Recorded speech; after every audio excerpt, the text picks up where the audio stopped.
నార్మల్గా ఇప్పుడు big boss నుంచి వచ్చిన తర్వాత ఏంటంటే వచ్చిన గుర్తింపుతో చాలా మంది ఏంటంటే ఓన్లీ హీరో హీరో ఇలాగే వెళ్దాం అనుకుంటారు. బట్ మీరు వేరే సినిమాల్లో ఏమైనా క్యారెక్టర్స్ ఇంపార్టెంట్ క్యారెక్టర్స్ వచ్చి చేద్దాం అనుకున్నారా, లేకపోతే ఓన్లీ హీరో కిందే మీ ట్రావెల్ అనేది ఉంటుందా? లేదు అంటే లైక్ నా థాట్ ప్రాసెస్ ఏంటంటే whatever if I'm getting a good role అంటే ఒక మంచి ఎక్స్పోనెన్షియల్ క్యారెక్టర్ ఎక్స్పోనెన్షియల్ ఫిలిం నా కెరియర్కి ఒక స్టెప్ అహెడ్ వెళ్ళడానికి యూజ్ అవుతుంది అని అంటే definitely I will do that.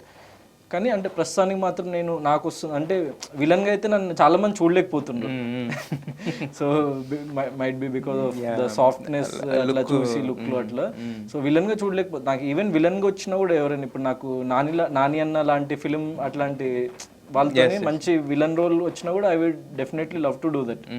So any role I will do that. But ఒక మనకు యూజ్ అవ్వాలి, మనం మూవీకి యూజ్ అవ్వాలి అన్నది నా పాయింట్ ఆఫ్ వ్యూ. ఎస్, మొత్తానికి అయితే గౌతమ్ మీరు ఇంతకుముందు ఆకాశ వీధులు అనే సినిమా చేసినా కూడా అదేంటంటే తర్వాత రిలీజ్ అయినట్టయితే కనుక ఇంకా బెటర్ రీచ్ ఉండేది. కానీ అదే బటర్ఫ్లై ఎఫెక్ట్ అంటారు చూడండి. ఇప్పుడు ఆకాశ వీధులు సినిమా ఎవరికి రీచ్ అవ్వలేదు అంతగాని ఆ ఫిల్మ్ వల్ల నాకు దీంట్లో బిగ్ బాస్ సీజన్ 7 లో ఆఫర్ వచ్చింది. ఆ ట్రైలర్ అండ్ సాంగ్స్ చూసారంట మేకర్స్. సో వాళ్ళు ఈ అబ్బాయి ఎవరు ఒకసారి యంగ్ తెలుగు యాక్టర్ కదా ఒకసారి ప్రొఫైల్ తెప్పించండి అని వాళ్ళు నా ప్రొఫైల్ తెప్పించుకొని చూసి నాతో కలిసి మాట్లాడి so then I got the offer. ఒకవేళ ఆ మూవీ జరగకుంటుంటే నాకు వచ్చేదే కదా సీజన్ 7. బట్ దాని ఎఫెక్ట్ ఇప్పుడు సోలో బాయ్ మీద, మళ్ళీ సోలో బాయ్ ఎఫెక్ట్ దీని మీద బటర్ఫ్లై ఎఫెక్ట్. లైఫ్ అన్నది అప్పుడప్పుడు మనం ఎంత కష్టపడ్డా ఇప్పుడు మీకు చెప్పాలంటే ఆకాశ వీధుల్లో సినిమాకి నేను పడ్డ కష్టం ఎవడు ఇమాజిన్ చేయలేనంత కష్టం అది.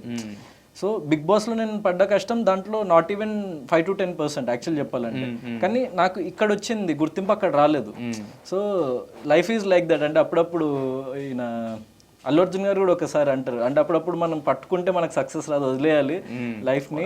అప్పుడప్పుడు వదిలేస్తే మనకు సక్సెస్ వస్తుంది. That's true actually. అంటే ఇప్పుడు సోలో బాయ్ అన్న ఫిల్మ్ కూడా అంటే నాకు ఆకాశ వీధుల్లో సినిమాకి పడ్డ కష్టంలో ఒక 20-30%.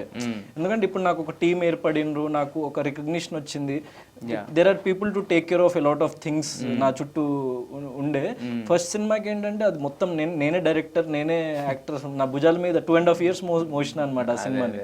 సో వేరే ఏదైనా ప్రాజెక్ట్స్ వచ్చినా కూడా యాక్సెప్ట్ చేయలేదు. సో అట్లా అది బట్ కష్టమే ఇప్పుడు ఈ రోజు. కానీ అక్కడ నాకు యాక్చువల్లీ నా స్ట్రెంత్ అనేది అక్కడే బిల్డ్ అయింది యాక్చువల్లీ.